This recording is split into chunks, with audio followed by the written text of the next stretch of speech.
Greetings, my scattered sisters and brothers in the Lord. Trust you know the Lord is with you wherever you find yourself scattered today, and that you know that His presence with you is more than enough for whatever you might face today. Well, we pick it back up in 1 Kings chapter 19. Elijah is leaving Mount Horeb, and he is following through. He is going to go find Elisha, and so we're going to meet Elisha for the first time today. So 1 Kings chapter 19, we'll pick it up at verse 15. The Lord said to Elijah, "Go back the way you came, and go to the desert of Damascus. When you get there, anoint Hazael king over Aram. Also anoint Jehu son of Nimshi king over Israel, and anoint Elisha son of Shaphat from Abel Meholah to succeed you as prophet. Jehu will put to death any who escape the sword of Hazael, and Elisha will put to death any who escape the sword of Jehu. Yet I reserve 7,000 in Israel, all whose knees have not bowed down to Baal, and whose mouths have not kissed him." So Elijah went from there and found Elisha son of Shaphat. He was plowing with 12 yoke of oxen, and he himself was driving the 12th pair. Elijah went up to him and threw his cloak around him. Elisha then left his oxen and ran after Elijah. "Let me kiss my father and mother goodbye," he said, "and then I will come with you." "Go back," Elijah replied. "What have I done to you?" So Elisha left him and went back. He took his yoke of oxen and slaughtered them. He burned the plowing equipment to cook the meat and gave it to the people, and they ate. Then he set out to follow Elijah and became his servant. Now there's a few things I want us to take note of. First of all, the Lord had someone already in mind to succeed Elijah. Now, pretty obvious, but the Lord's plans are bigger than Elijah. And it's going to take more than Elijah. And so the Lord already has a successor in mind for Elijah. And I think that was important for Elijah to hear, that the Lord's got more going on than just Elijah, that there's actually a successor, that Elijah is just part of the story. He's not the whole story.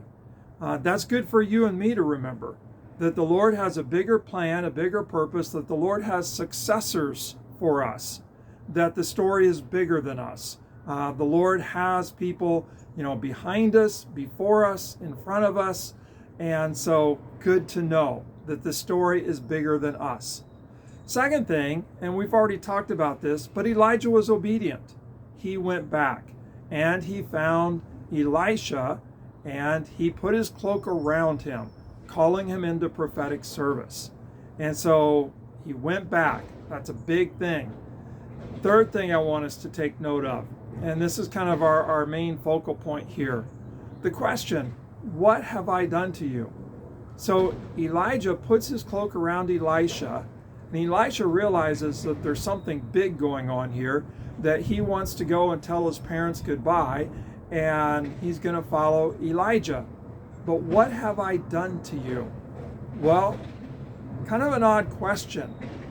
And I wonder if what Elijah is trying to communicate to Elisha is that Elijah really hasn't done anything.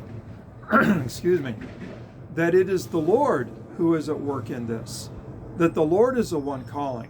And so not to be confused that Elijah has done something in calling him, but really it's the Lord through Elijah that is calling Elisha into service.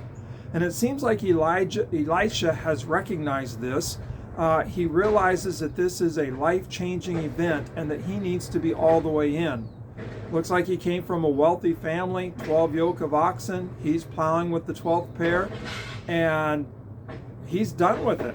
He slaughters the oxen, has a meal for everyone who's there working with him, family I assume, as well as workers, and then he leaves and he follows Elijah. There's no going back. He's all the way in. So, kind of last thought for the day. What has the Lord done to you? Remember, it's not what have I done to you in terms of Elijah to Elisha, or in terms of me to you in terms of bringing this word. The real question is, what has the Lord done to you? And really, like Elisha, there's only one response. When the Lord calls, we need to be all the way in. God bless.